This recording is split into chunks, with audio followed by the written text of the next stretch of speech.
Hey everyone, welcome back to Rachel Ann Quilts, where we bring your creative ideas to life, one stitch at a time. I'm Rachel Ann, and today we're moving on to part 6 of our T-Shirt and Memory Quilting series. It's time to quilt the layers together. This step will turn our quilt top into a cozy finished quilt. To quilt your layers, you'll need your quilt top, batting, and backing fabric. Let's start by preparing these layers and then talk about two quilting options, straight line stitching and sending your quilt to a professional long arm quilter. First, you're going to want to lay out your backing fabric on a clean, flat surface. For this video, I'm just using a small fat quarter to make it so it all fits on camera and you can see better how to assemble everything. So once you make sure that your backing is smooth and free of wrinkles, right side is facing down, wrong side is facing up. You can use painter's tape to tape the edges of your backing fabric securely to the floor or a table, just to ensure that everything lays smoothly as you try to assemble. Next, you're going to want to lay your batting on top of your backing fabric. Your backing fabric should always be larger than your quilt top. And then your batting also needs to be larger than your quilt top. Now, if you're sending this out to a long arm quilter, you need to have a minimum of 3 to 4 inches on each side. That allows the long armor to attach it to the different rollers. The backing is on one roller, the batting is on a separate roller, and the quilt top is on its own roller. So that's why your backing and your batting need to be larger than your quilt top. Once you've laid the batting onto your backing, you're going to make sure that that's smoothed out and that there's no wrinkles on your backing as well. You can feel with your hands, you smooth from the center out, and that just ensures everything lays nice and smooth. Finally, you're going to place your quilt top right side up on top of the batting. Again, you're going to want to smooth everything out, making sure your seams are all laying nice and flat. It will make the quilting process easier for you. There are a few ways to baste your quilt: spray basting, pin basting, or thread basting.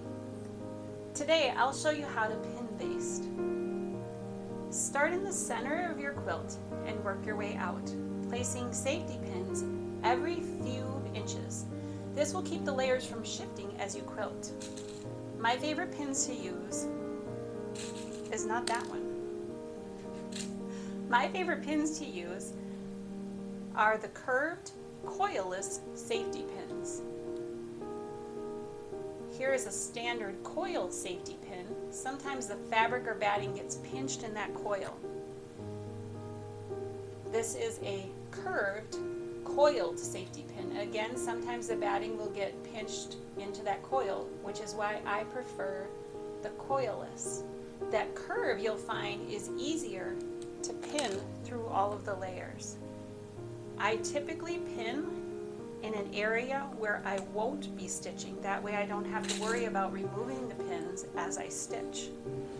So you're making sure by pinning on a hard surface with my mat underneath, it makes it a little easier because you can just poke the pin down and run it along the surface. If you're pinning on your tabletop, be very careful that you don't scratch and gouge up your tabletop.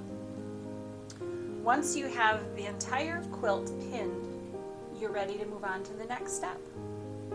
One option is straight line quilting. This method is simple and gives a clean, modern look.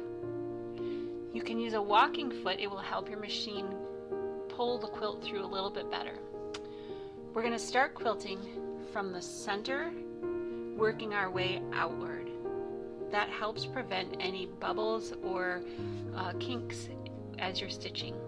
You're going to sew straight lines across the quilt, either horizontally, vertically, or in both directions.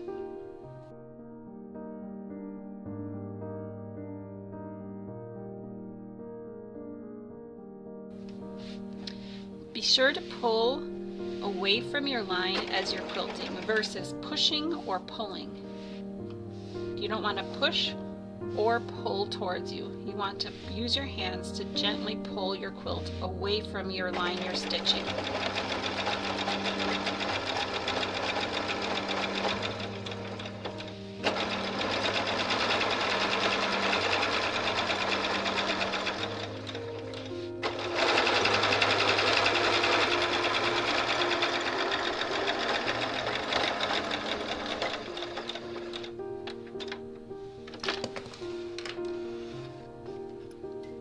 sure to snip your threads for each seam that you do, beginning and at the end.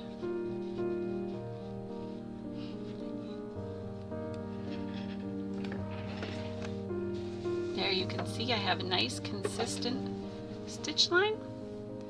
I did use the friction heat soluble pen, so when I iron, all of my quilting lines will disappear and you'll just see the beautiful thread stitching.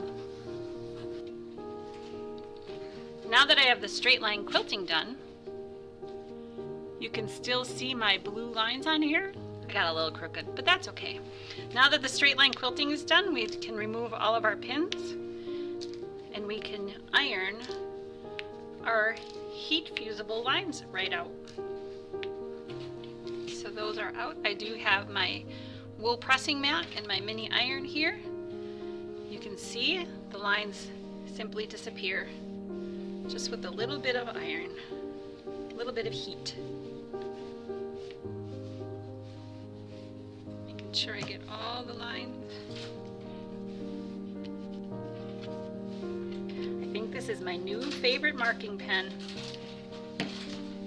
And just like that, the lines are all gone. If you're sending your quilt to a professional longarmer, you need to prepare it. Using our sample here, let's pretend these are not quilted together already. You need to have your backing be a minimum of 3 to 4 inches wider on each side around your quilt top. Your batting also needs to be 3 to 4 inches wider than your quilt top on each side. So let's add 3 inches here, 3 inches here, 3 inches here, and 3 inches here. That allows the longarmer to properly add your quilt, each layer separately, onto their longarm machine. The backing will go on one roller, the batting goes on a separate roller, and then your top is sitting on the top of both of those layers. Whether you choose straight line quilting or a long arm quilter, the result will be a beautifully quilted memory quilt. Take your time with this step and enjoy the process. In the next video, we'll talk about making bias binding and binding the quilt to give it a finished edge. Don't forget to like this video, subscribe to the channel, and hit that notification bell so you won't miss any updates. Thanks for watching and happy quilting. See you in the next video.